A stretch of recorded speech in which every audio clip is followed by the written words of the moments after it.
Queridos hermanos, iniciamos la lección divina de este miércoles 18 de diciembre, miércoles de la tercera semana del tiempo de Adviento. Por la señal de la Santa Cruz de nuestros enemigos, líbranos, Señor Dios nuestro, en el nombre del Padre, y del Hijo, y del Espíritu Santo. Amén. Señor mío y Dios mío, creo firmemente que estás aquí, que me ves, que me oyes, te adoro con profunda reverencia, te pido perdón de mis pecados y gracia para hacer con fruto este tiempo de lección divina. Madre mía Inmaculada, San José, mi Padre y Señor, Ángel de mi guarda, interceded por mí. En la primera lectura de este día miércoles leemos el libro del profeta Jeremías, capítulo 23, versículos 5 al 8. Miren, viene un tiempo, dice el Señor, en que haré surgir un renuevo en el tronco de David. Será un rey justo y prudente, y hará que en la tierra se observen la ley y la justicia. En sus días será puesto a salvo Judá. Israel habitará confiadamente y a él lo llamarán con este nombre: el Señor es nuestra justicia.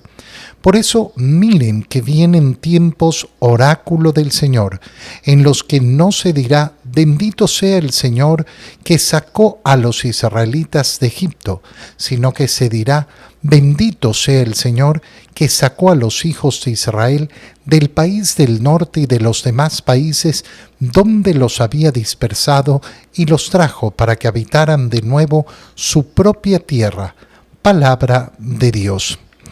Las palabras del profeta Jeremías que acabamos de escuchar tienen una profundidad muy tremenda que tenemos que saber apreciar. Viene un tiempo, dice el profeta Jeremías, en que haré surgir un renuevo en el tronco de David. ¿Dónde nos encontramos entonces? En esa profecía hecha sobre ese descendiente de David. Por eso cuando leemos las Escrituras y encontramos que a Jesús lo llaman Hijo de David, siempre reflexionamos sobre lo mismo, es decir, cómo ese llamar a Jesús Hijo de David no es simplemente decir que pertenece a la casa de David, que es descendiente de la casa de David, sino que es una profesión de fe. Esa profesión de fe que está diciendo: en Él se están cumpliendo las profecías, en Él se está cumpliendo la profecía de ese renuevo del tronco de David, de ese descendiente de David que había sido prometido. Y por tanto, cuando se le llama Hijo de David, lo que se está haciendo es reconocerlo como el esperado, el Mesías, el que había sido anunciado. Será un rey justo y prudente, y hará que en la tierra se observen la ley y la justicia. Nosotros podemos pensar, bueno, pero en este mundo llegó el Mesías, llegó el Salvador, y no parece que se observen la ley y la justicia. Sí, podríamos pensar esto porque tenemos una idea de justicia inmediata, y sin embargo, delante de Cristo es donde se produce toda la justicia. ¿Por qué? Porque la justicia humana podrá fallar, y tantas veces falla, porque a lo largo de nuestra vida podemos encontrarnos con tantas situaciones de injusticia, pero sabemos perfectamente que ese que ha venido, que es el descendiente de David, es a la vez ese rey de justicia delante del cual todos tenemos que comparecer. Por tanto, su juicio es el que hace reinar la ley y la justicia. Hace que observen la ley y la justicia. No significa que obligue a las personas a que cumplan todo en ley y en justicia, sino que hará observar. Es decir, que aquel que no vive la ley y la justicia de Dios será llevado a juicio, será condenado. Qué importante es darnos cuenta que así como soy condenado, soy salvado. Es decir, que en Él reina la ley y la justicia. En sus días será puesto a salvo Judá. Israel habitará confiadamente, y a él lo llamarán con este nombre: el Señor es nuestra justicia. La justicia que en Cristo se realiza a través de su entrega en la cruz. Qué profundo y qué precioso es darnos cuenta que la justicia de Dios se ha ejercido en la carne de su propio Hijo. ¿A qué me refiero? No hay que dejar de lado, no hay que olvidarse que nos estamos preparando para celebrar la natividad de nuestro Señor, para recordar su primera venida al mundo, para recordar su nacimiento, pero que a la vez tenemos que contemplar en ese niño aquel que ha muerto en la cruz por nosotros, y en esa muerte en cruz Dios ha querido operar la justicia para todos los hombres. ¿Por qué? Porque esa muerte en cruz ha significado el pago de nuestras ofensas, el pago de nuestros delitos. Por tanto, en Cristo se ha ejercido la justicia de Dios, no haciéndonosla cargar a nosotros, sino habiéndonos dado a su propio Hijo para que la cargara Él por nosotros. Pero se ha hecho un acto reparador, se ha hecho un acto de justicia, por tanto en Él se ha ejercido toda la justicia. No significa entonces que Dios nos perdona simplemente porque sí, sino que nos perdona en mérito a esa justicia que se ha realizado en la cruz, a esa justicia que ha realizado aquel que ha venido al mundo y que no es otro que el unigénito del Padre. Por eso, miren que vienen tiempos en los que no se dirá bendito sea el Señor que sacó a los israelitas de Egipto. Ya esto pasará. ¿Por qué era bendecido el pueblo de Israel? Era bendecido porque efectivamente había sido liberado después de haber sido formado a través de Abraham, de la elección de Abraham, es liberado de Egipto en los tiempos de Moisés. Entonces el pueblo de Israel está basado en esa gran liberación que había recibido. Pero esto ya no será lo más importante. ¿Por qué? Porque vendrán tiempos en que lo que se dirá es: bendito sea el Señor que sacó a los hijos de Israel del país del norte y de los demás países donde los había dispersado. ¿Qué se nos está diciendo con esto? La conformación de ese nuevo Israel, la conformación de ese nuevo pueblo de Dios, en el cual todos somos llamados, todas las naciones somos llamadas, todos los hombres somos invitados a habitar en esa propia tierra. ¿Cuál es la tierra? La tierra de la gracia de Dios, de poder recibir en cualquier lugar esa participación en la salvación que ha ganado para nosotros ese que es el renuevo del tronco de David, ese que es efectivamente ese que viene a salvarnos. En el Evangelio, leemos el Evangelio de San Mateo, capítulo 1, versículos 18 al 24. Cristo vino al mundo de la siguiente manera. Estando María, su madre, desposada con José, y antes de que vivieran juntos, sucedió que ella, por obra del Espíritu Santo, estaba esperando un hijo. José, su esposo, que era hombre justo, no queriendo ponerla en evidencia, pensó dejarla en secreto. Mientras pensaba en estas cosas, un ángel del Señor le dijo en sueños: José, hijo de David, no dudes en recibir en tu casa a María, tu esposa, porque ella ha concebido por obra del Espíritu Santo. Dará a luz un hijo y tú le pondrás el nombre de Jesús, porque él salvará a su pueblo de sus pecados. Todo esto sucedió para que se cumpliera lo que había dicho el Señor por boca del profeta Isaías. He aquí que la Virgen concebirá y dará a luz un hijo, a quien pondrán el nombre de Emmanuel, que quiere decir Dios con nosotros. Cuando José despertó de aquel sueño, hizo lo que le había mandado el ángel del Señor y recibió a su esposa. Palabra del Señor. Es importante recordar que estamos leyendo por segundo día consecutivo el inicio del Evangelio de San Mateo. El día de ayer leímos la genealogía de Jesús, que concluía con estas palabras: Jacob engendró a José, el esposo de María, de la cual nació Cristo Jesús. ¿Por qué es importante recordar estas palabras? Porque fíjate cuántas veces en estos primeros versículos se nos va a poner por claro esa condición que tienen José y María de ser esposos. Fíjate cómo continúa. Cristo vino al mundo de la siguiente manera: estando María, su madre, desposada con José. Ya es la segunda vez que se nos menciona cuál es esa condición de esposos de José y María. Antes de que vivieran juntos, sucede que por obra del Espíritu Santo estaba esperando un hijo. José, su esposo, tercera vez que se nos menciona cómo José y María son esposos. Y continuamos, y fíjate cómo en sueños el ángel le habla y vuelve a aparecer lo mismo. José, hijo de David, no dudes en recibir en tu casa María, tu esposa. Cuarta vez.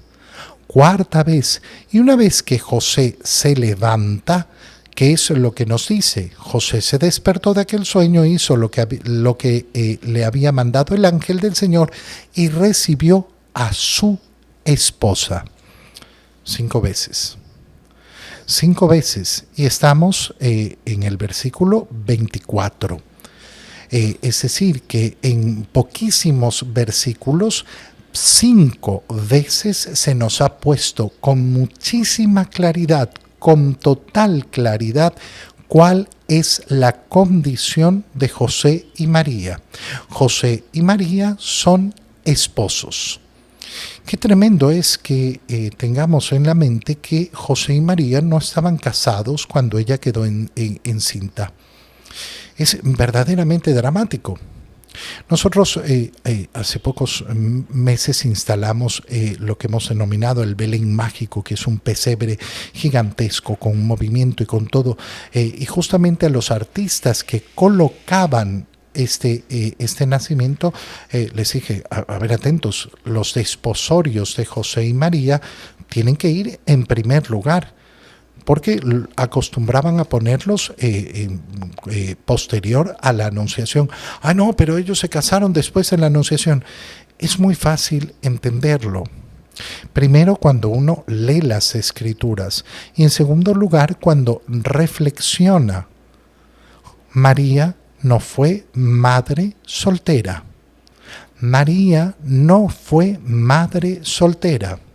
En el plan de Dios, en la venida del Hijo de Dios al mundo, no se incluía que el nacimiento de un niño ocurriera fuera del matrimonio. No se contemplaba en el plan de Dios que se concibiera al niño fuera del matrimonio, sino dentro del matrimonio, porque el plan de Dios para la salvación es justamente fortalecer la familia, fortalecer el matrimonio, fortalecer el amor conyugal, y que nos demos cuenta de la importancia de lo que significa el matrimonio. Por eso María y José son imagen de ese matrimonio al cual deben tender aquellos que están llamados a esta bella vocación matrimonial. Entonces, primer punto clarísimo, en 5 ocasiones se nos menciona cuál es la condición de José y María. María no fue la primera madre soltera ni nada parecido. María tiene una condición clara en las Escrituras, es la esposa de José.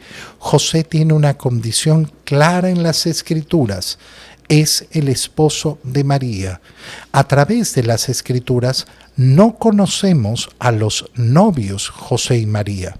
Ay, ¿cómo no fueron novios? Sí, claro, habrán sido novios antes de casarse, pero en las Escrituras nosotros los conocemos, se nos introducen, se nos presentan José y María como esposos. Segunda cosa importantísima, Cristo vino al mundo, inicia diciendo la parte del Evangelio que hemos leído hoy. El día de ayer, al inicio de la genealogía, se nos decía genealogía de Jesucristo, de Jesús Cristo. Fíjate cómo el Evangelio de San Mateo continuamente al inicio va a estar haciendo esta doble referencia. ¿Quién es Jesús? Jesús es el Cristo. Y va a hablar indistintamente de Jesús o de Cristo. ¿Por qué? Porque quiere presentar esta dimensión tan grande de que Jesús es el Cristo, es decir, el Mesías. Y cuando dice Cristo, lo que está diciendo es además justamente lo que hemos dicho en la primera lectura, cómo en Él se cumplen las profecías, cómo es Él el esperado. Cristo vino al mundo de la siguiente manera. María, su madre, estaba desposada con José. Y antes de que vivieran juntos, ¿qué significa esto? Significa que ya se habían casado, pero no se había producido la segunda parte del matrimonio judío. El matrimonio judío está compuesto de dos partes, los desposorios, cuando realizan el sacramento, todavía no era sacramento obviamente en esa época, cuando realizan la celebración del matrimonio litúrgicamente, lo hacen de una manera solemne y sagrada, y después de ese matrimonio podía pasar un buen tiempo para la segunda parte en que la esposa entraba a vivir con el esposo. Pero son esposos, sí, son esposos. Faltaba simplemente que entrara a su casa. ¿Y esto por qué? Porque el esposo tenía la obligación de proveer ese hogar en el cual iba a recibir a su esposa. Esto para cumplir la palabra del Señor. Por eso el hombre deja a su padre y a su madre y se une a su mujer. Ese dejar que significa que sí tiene que ser capaz de proveer ese propio hogar para recibir a su esposa. Y antes de que vivieran juntos, sucedió que ella, por obra del Espíritu Santo, no por obra de varón, sino por obra del Espíritu Santo, estaba esperando un hijo. ¿De quién estamos recibiendo esta información? Estamos viéndola desde el lado de José. Fíjate cómo no nos enteramos, como en el Evangelio de Lucas, el tema de la anunciación, sino que nos enteramos cómo recibe la noticia José. Es decir, José se entera de que María ha concebido, que está embarazada. Y entonces, como era un hombre justo, no queriendo ponerla en evidencia, pensó dejarla en secreto. Esta es la clave maravillosa de lo que está sucediendo con José. Nos podemos preguntar en primer lugar, ¿cuándo? ¿Cuándo se entera José de que María estaba embarazada? Cuando unimos los relatos entre San Lucas y San Mateo, lógicamente vamos a tener mucha más información y mucha más claridad, pero no se nos dice en qué momento. Hay personas a las cuales se les gusta pensar que María se fue a visitar a Isabel y después, cuando volvió, después de 3 meses, entonces ya le dijo a José que estaba embarazada. Es una opción válida. Sí, claro, porque las Escrituras no nos dan la respuesta concreta. Hay otros que dicen, no, pues María primero tuvo que haberle avisado a José, y después de haberle avisado y después de haber sido recibida en la casa de José, es que parte presurosa hacia esa visita a Isabel, que dura 3 meses. Cualquiera de las dos opciones es válida de imaginárnosla, porque no tenemos la información en las Escrituras. ¿Qué es lo que tenemos claro? Que María le comunica a José que ha habido una obra maravillosa del Espíritu Santo. José desconfía de lo que le dice María.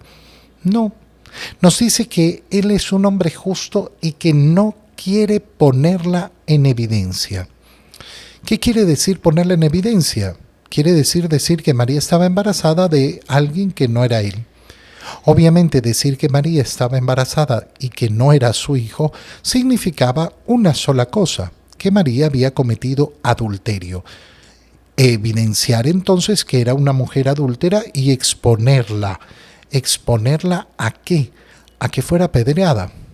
Y entonces por eso simplemente piensa en dejarla en secreto. Esto es maravilloso porque José va a cargar con eso, está dispuesto a cargar con eso, a cargar con que la gente piense que es él el que ha abandonado a María, su esposa, cuando estaba embarazada, lo cual lo hubiera convertido en un hombre terrible, un hombre verdaderamente desgraciado. Y después ya sabemos lo que pasa y cómo el ángel le explica lo sucedido y José, sin demora, acepta la voluntad del Señor. Te doy gracias, Dios mío, por los buenos propósitos, afectos e inspiraciones que me has comunicado en este tiempo de lección divina. Te pido ayuda para ponerlos por obra. Madre mía Inmaculada, San José, mi Padre y Señor, Ángel de mi guarda, interceded por mí. María, Madre de la Iglesia, ruega por nosotros. Queridos hermanos, que el Señor los bendiga y los cuide en el nombre del Padre, y del Hijo, y del Espíritu Santo. Amén. Un muy feliz día para todos.